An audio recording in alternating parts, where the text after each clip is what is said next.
We're in a kind of a short series, if you like.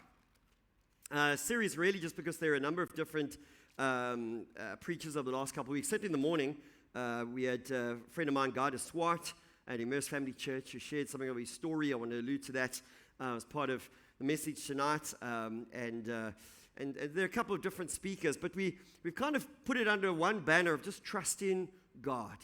I mean, it's always good to trust God. We always should be trusting God. But in these times that are challenging and all this going on in our world, stuff going on in our country, stuff going on in our lives, it's a good reminder for us, and we want to make it as practical as we can, to trust God in all seasons. When it's good and when you don't understand what's going on, when it's challenging, when you're on the top of the mountain, when you're in the valley, we trust God anyway. And so tonight, I want to share, it probably won't be that long, but just a shorter message just on trusting God when you're not where you want to be. Because, a lot of us at times are not where we want to be. In fact, because we are compartmentalized, if you like, looking at our work life and maybe our personal life and our relationships and so on, you can be just going for it in many areas of your life. But there might just be one area where you're just not where you want to be. It's just a source of frustration for you. It's just a source of disappointment, discouragement, because you're not where you want to be. It might be more facets, but we can look at our lives and often find that we're just in this place we just don't want to be. We wish we weren't here, and we wish we could move through it faster, and we wish God would just hurry up sometimes, just to take us through to the other side. But in this, we're going to learn lessons of trusting God. In this, we're going to learn lessons of relying on Him, even when things don't make sense, even when we can't figure it all out. I know some of, you might leave school and all of a sudden you didn't get to study what you wanted to study. You've got to take a forced gap year or something, and now you're not where you want to be, and you're not moving on with your life as you hoped that you would be. Or maybe you finished varsity and you haven't found work in your line of study. And so you work in part-time or here or there, but it's not what you signed up for. It's not what you dedicated and committed 4 or 5 years of study for. You appreciate it, but it's still not where you want to be. It might be in a relationship. It might be getting over a relationship. It might be in your work context. Whatever it might be. It might be in between ministries. You've been involved in a ministry for so long and you felt that door was closing and the Lord was leading you on. And so you were trusting, but now you find yourself, God hasn't opened the next door yet. And you find yourself wanting to serve the Lord, but you're just not sure what the next season looks like. Can you relate? We've all been there. In fact, probably many of us might be there right now. Very, very rarely do we have everything going right for us all at the same time. Often there's a part of our lives where we're just going, God, we're just not sure. God, we just don't want to be here. God, we want to move on in your purposes. Well, I want us to look at Gideon tonight, one of my favorite characters from the Old Testament. And he found himself in a situation where he really did not want to be, nor did the Israelites want to be. And yet, into the situation, God comes and he speaks. And he speaks something very, very critical, very poignant to Gideon, and obviously then to the nation. So sometimes when we find ourselves in a situation where we just wish things would move on quicker and we've got to trust God anyway, it's always good to go back to some of the characters of the Bible to learn the lessons. Same God, and learn the lessons that God will take us through while we trust in Him for breakthrough, while we trust in Him in this season.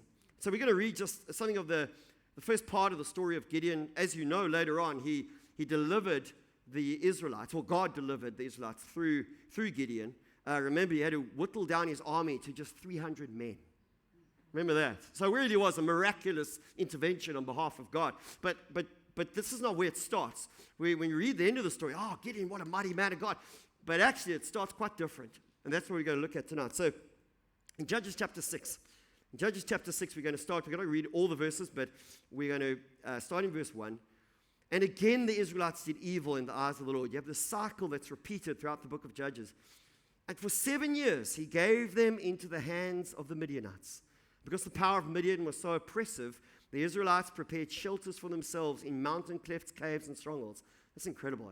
So the Midianites hated the Israelites, and they came, they oppressed them, so much so that they fled, essentially. They were living in fear for their lives. They were hiding. So great was the power and the oppression of the Midianites over the Israelites. Down in verse 7. When the Israelites cried out to the Lord because of Midian, he sent them a prophet who said, "This is what the Lord, the God of Israel, says. I brought you up out of Egypt, out of the land of slavery.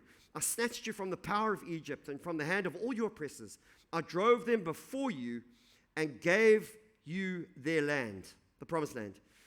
"I said to you, I am the Lord your God. Do not worship the gods of the Amorites in whose land you live, but you have not listened to me." There's a bit of a rebuke there. So God's saying, you're in this situation because you haven't listened to me.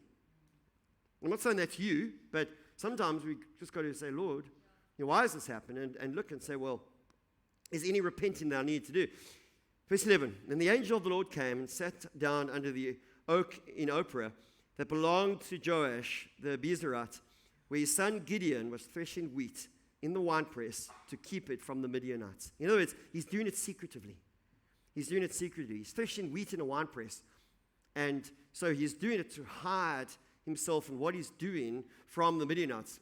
Presumably, if he was caught, there might be some punishment and so on. So that's just the nature of what's going on. He's just average Israelite, threshing wheat in a winepress. Keep it from the Midianites. Verse 12, "When the angel of the Lord appeared to Gideon, he said, 'The Lord is with you, mighty warrior.' But sir," Gideon replied, "if the Lord is with us, why has all this happened to us? Where are all his wonders that our fathers told us about when they said, 'Did not the Lord bring us up out of Egypt?' But now the Lord has abandoned us and put us into the hand of Midian." Come on, where we want to be. We're the Israelites. We're not supposed to be under the hand of Midian. Where is God?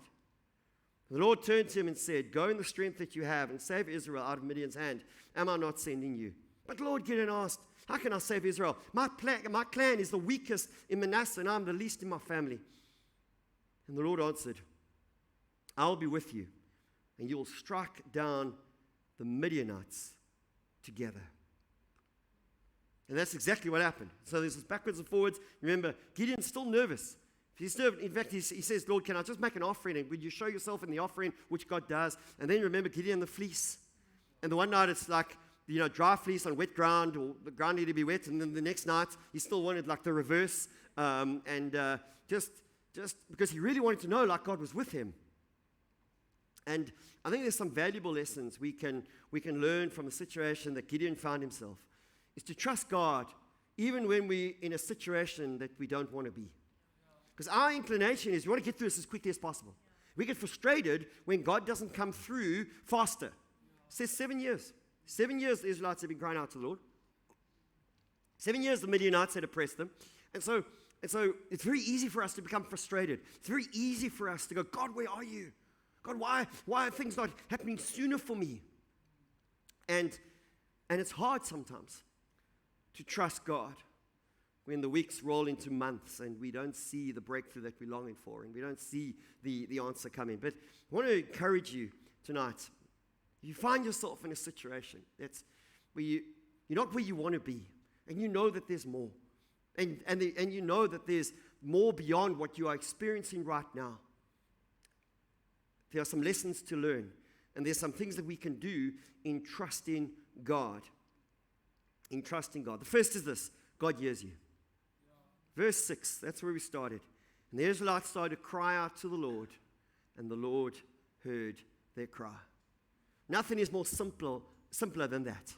They started to cry out to the Lord. They realized, we have sinned, but this pattern was repeated for 400 years through the book of Judges. This pattern was repeated over and over and over again. God sent them a judge or a deliverer, like Gideon, Samson, Jephthah, and all these, and they delivered, and then the Israelites got lax again. A new generation came up, just went back into sin, and then God sent another one of the nations to oppress the people, and then you have the cycle repeated over and over again. And so this time, yet again, they cry out to the Lord. They cry to the Lord because the hand of Midian is oppressive against them, and the Lord hears them. Not only that, but the Lord finds them where they are. You know, the great news is God knows where you are, and He'll find you exactly where you are. We think sometimes God has forgotten. God is overlooked. God is answering everybody else's prayers except mine. God is doing things in people's lives except my life. The reality is God sees you. God sees you. He hears you. He knows what's going on. Sometimes we don't think. It feels to us like He's overlooked. Like He's overlooked us. He's just moved on. But it feels like that. What we have to do is not go by our feelings, we go by faith. We go by what we believe. And what we know is this, that when you call on the name of the Lord, He answers. He does not necessarily dispatch the answer immediately, but He does answer. He does answer. He saw the Israelites. He heard the Israelites.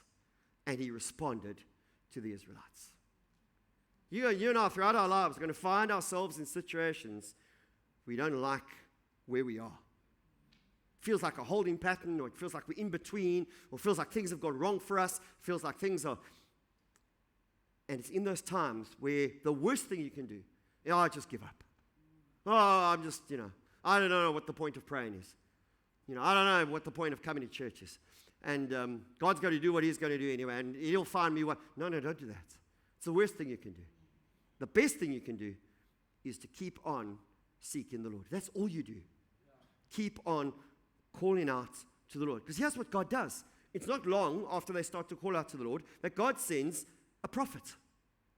God sends a prophet. So it's not like I hear you, but I'm not doing anything about it. God actually responds to them. And He sends them a prophet, unnamed prophet.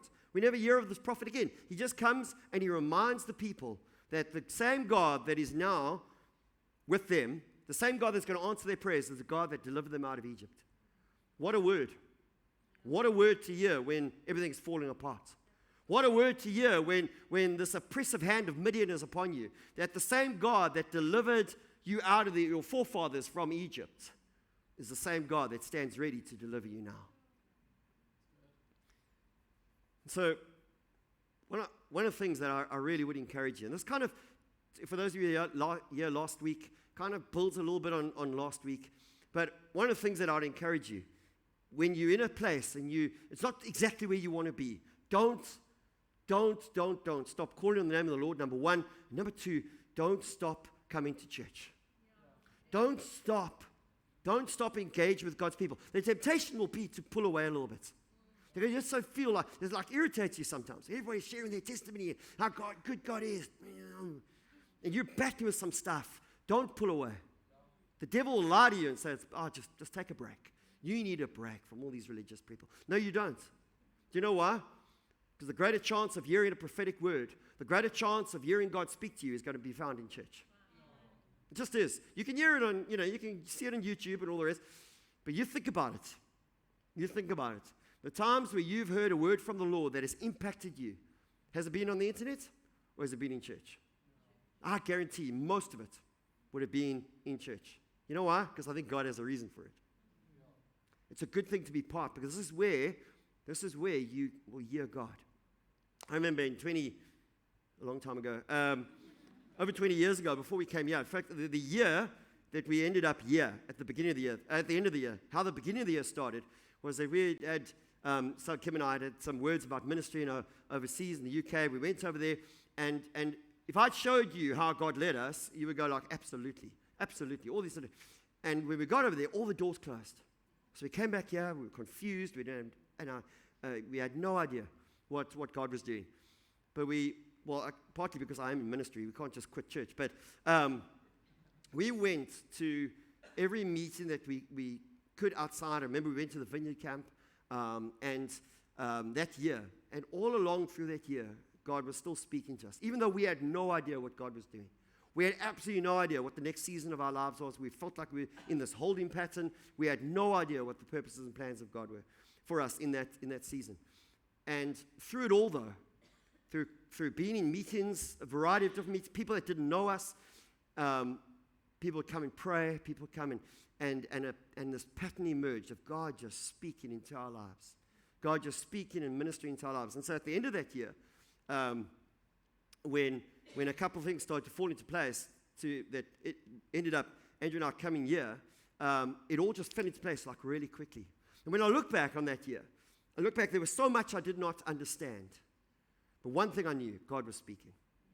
God was speaking. And the only thing that we did was not pull away. And just put ourselves in a position where God could carry on speaking to us and leading us. And then, not only does He send a prophet, He comes Himself. Whenever you see the angel of the Lord in the Old Testament, it's often what theologians would understand to be a manifestation of the pre-incarnate Christ, the second person of the Trinity, who would come and minister to God's people. And so Gideon then gets this visitation, not from just an angel, the angel of the Lord. And he says, the Lord is with you, mighty warrior. Isn't that amazing? Because Gideon didn't feel like a mighty warrior at the time. In fact, he wasn't a mighty warrior. He was a chicken. He was, metaphorically, you understand, he was hiding. He was scared. He wasn't a warrior. He didn't learn to fight. He was treading wheat in a wine press. He was scared. And God didn't come and say, you little chicken, let me help you. Because God's not like that, actually. He comes to speak to who we are inside. He comes to speak to the destiny that He has for us, which is not what you feel when you're not where you want to be. You're feeling like, my life is wasted. I'm not being used. You can feel all those things. I wonder how Gideon felt. He probably felt afraid, probably felt very useless. And God comes to him and He says, the Lord is with you, mighty warrior. You know why? Because Gideon's legacy is that he was a mighty warrior. He wasn't a mighty warrior when God found him there, but he became the mighty warrior. So God hears you. God hears you. And He sees you. And He will respond to you. And then, in verse 13, Gideon kind of then pushes back, much like Moses before him, and others, perhaps you and I. When God starts to speak, we kind of go like, hang on, well, we start to find all these reasons why it perhaps shouldn't be. Why it shouldn't be. So Gideon's got some answers, some questions. It's okay to doubt. That's the second thing. God will find you because He hears you. The second thing is, it's okay to have doubts. In the place where you're not where you want to be, and you don't understand what's going on, and you don't see any light at the end of the tunnel. Maybe you're going to ask some questions. Gideon had some questions. The first was, why? Why us, Lord? Why? The first thing he says, if the Lord is with us, why has all this happened? If God is the God of the Israelites, if God is so great, why are we oppressed by the Midianites? There was a very good answer for that, because they had sinned. But to Gideon, he seems like he was a good guy. It wasn't his sin, but he kind of felt trapped in the sin of the people. So he's going, God, why? Why do we all get caught up in this? Have you ever felt that sometimes? Were you caught up in others' sin? It's not your sin. It's their mess. But you're paying a consequence for it. God, I didn't sign up for this. God, this isn't fair. Why? Why? As I mentioned this morning, Guy DeSwart is a good friend of ours. He's part of our Immerse network and Immerse Family Church in Circular Drive, Centenary Road. So a year ago, in fact, it was a year ago next week, he and his family had the opportunity to go. He's a keen hunter, and the opportunity to go hunting. And he was out on a farm near Tarkastad, up in the mountains. And he and his eldest daughter were walking along. And he said it was so stupid. If you and I were walking there, this would not happen to any of us. But just like kind of like a little donga, stepped down, and his ankle went over, or his leg went over actually, rolled over, and he snapped it in two places. Two places, like proper fracture. He was lying there in agony, and they had to get him, up. He was taken to the hospital 4 hours away on the back of a bakkie So it was hectic. And it's taken a long time for him to recover. And I didn't know this. He shared it this morning. But he said the first things out of his mouth was this. When he fell down and did it, and he says, "Why me, God?" I don't know if that would have been my first words, like in excruciating pain, but those were his. Why me, God? Because that's sometimes what happens when bad things happen to us. What is our default position? Why me, God? I've been serving you. I've been doing all this. And the answer for him was interesting, that it was kind of like a forced rest and recovery. He was pretty much bedridden because he couldn't move. for a good couple of weeks. And he said this, that, and I knew this, that a year and a half ago, so in other words, 6 months before, he'd been having these excruciating chest pains, which is like a telltale sign, go and see your doctor. Anyway, eventually did. And they did extensive tests and so on. Everything's fine. Heart's working fine. Everything's good. The doctor said, you're stressed. It's just stress. He said, but I'm a pastor. How can I be stressed? Anyway, but he was working hard. He had his cycle of sabbatical had come around 2 years before. He had ignored that. He had just carried on. And he noticed, after weeks of recovery, since the accident, no chest pain. And to this day, coming up for a year, next week, no chest pain. So God was like God, and his thing was that God set me up to get me to rest. Because sometimes, my point being, sometimes you're going to have a legitimate question, why? Then Gideon goes on to wonder. He's wondering, where are all the miracles? Where are all the answered prayers that our forefathers talked about? The prophet comes and reminds them, hey, Israelites, remember, God delivered you from Egypt. They go, no, why isn't that my experience? Where are you, God? I believe that you're a miracle-working God, but I could do with a miracle right now. Where are you? Where are you? And so he wonders about all the power that he'd heard about. Why are we then oppressed by the Midianites? You could deliver me in a flash, but here I sit. Not where I want to be. Goes on to say, but now the Lord has abandoned us. Ever felt like that? Like God's answering everybody else's prayers? Everybody in church is jumping up and down around you, and you feeling like, flip, I'm just battling to stay in the room. And we can sometimes acutely feel like God has just passed us by. We don't want to believe it. We shouldn't believe it, but we kind of, it's how we feel. Like God's answering and doing all this, but not me. And then later on, he goes on to say, but I'm the weakest in my family, the smallest little clan. And I'm the weakest. And, God, how are you ever going to even use me? Isn't it amazing how we can doubt? Isn't it amazing how we can question? And I want to just say, the questions are legit. The questions are legit. Just make sure that you find the right answers. Don't just go by your feelings. Make sure that you find the right answers. For Guy, he didn't have the answer when he was lying there in pain. But the answer to the why, only came months later when he started to look and see how God had forced him into rest. And so on. Because God will speak. God will answer you. He just won't necessarily do it in the time frame that you and I like. That's the only thing. So we keep listening. It's okay to doubt. It's okay to express our questions. It's okay to ask the Lord. Listen for the answer. And then, as we said last week, let me just reiterate it. Take the next step. What does God say to Gideon? Gideon's afraid. Gideon's afraid. He hasn't ever thought that he would be the one that's going to lead Israel into battle and lead them to deliver them from the hand of the Midianites. He didn't think that was even possible. He's just an ordinary guy, threshing wheat in a wine press. And God comes to him and he says, Gideon, go in the strength that you have. Go in the strength that you have. Take the next step. Just take the next step. And that is God's pattern all along. That is God's pattern all along. Just take the next step. If you're going to walk by faith, it's going to require me taking the next step. As I start to then take that step, another step, and I start to walk into the purposes of God. Abraham, it's all very well Abraham sitting under a rock or sitting on a tree, under a tree, going, okay, God, you're going to bless me. Can't wait to see the blessing. No. God says to Abraham, go. I'm going to lead you. I'm going to lead you and your descendants to a land. Go. So Abraham, what does he do? He goes. He takes the step, trusting God. Trusting God. Moses, moaning and groaning, all the excuses. Eventually, God convinces him, you need to go to Pharaoh. You need to go to Pharaoh because I want to let my people go. I want to set my people free. And you're the one that I've chosen.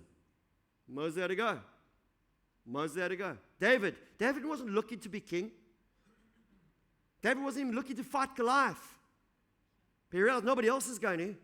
There's a faith in him that says, I'll take a shot. That's all he needed was one shot, and he got him. But, sometimes it's going to be take the shot. Take the shot.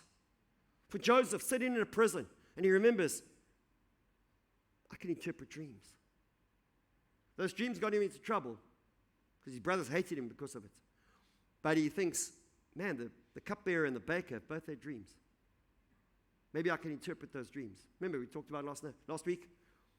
As a result of that, he went from the prison to the palace in one day.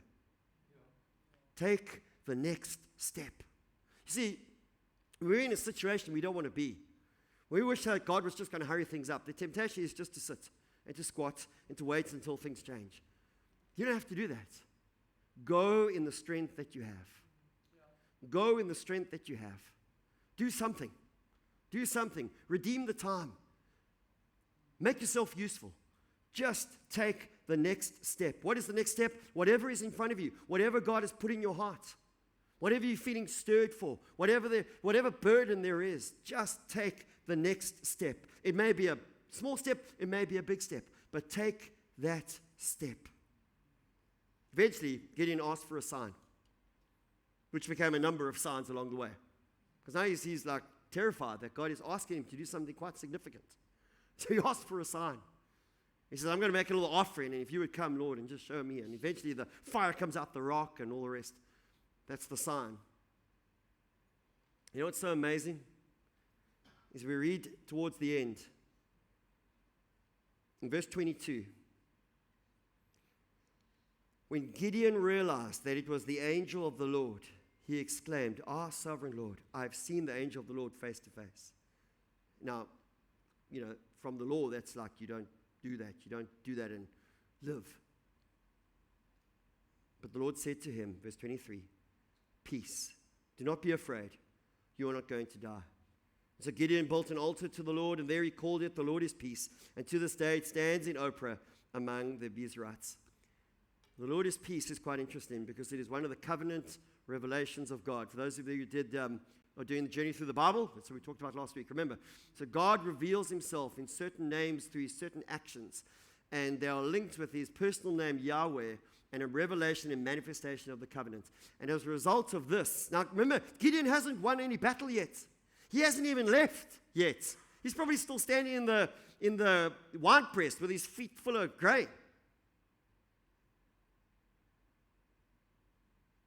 And the Lord has come to him and say, the Lord is with you, mighty warrior. Go in the strength that you have. I will be with you. And then Gideon's terrified. This is the Lord. And he says, don't worry about it. You will not die. And he blesses him with peace. And what we have then, this word, one of the covenant revelations of God to his people, Yahweh Shalom. Yahweh Shalom. The Lord is my peace. Gideon hadn't done anything yet, but God wants him to know something. That because I am with you, you can go in peace. What good news that is. Whatever you're facing today, whatever you might have to face tomorrow, you can go in peace because the Lord is with you. Because the Lord is with you. That's all we need. And we don't have to figure it all out. I don't need to know everything that's going on in my life. I just need to know God is with me and that he has promised. That he has absolutely, beyond any shadow of a doubt, promised. The Lord is with you. Yahweh Shalom. Yahweh Shalom. The Lord is your peace.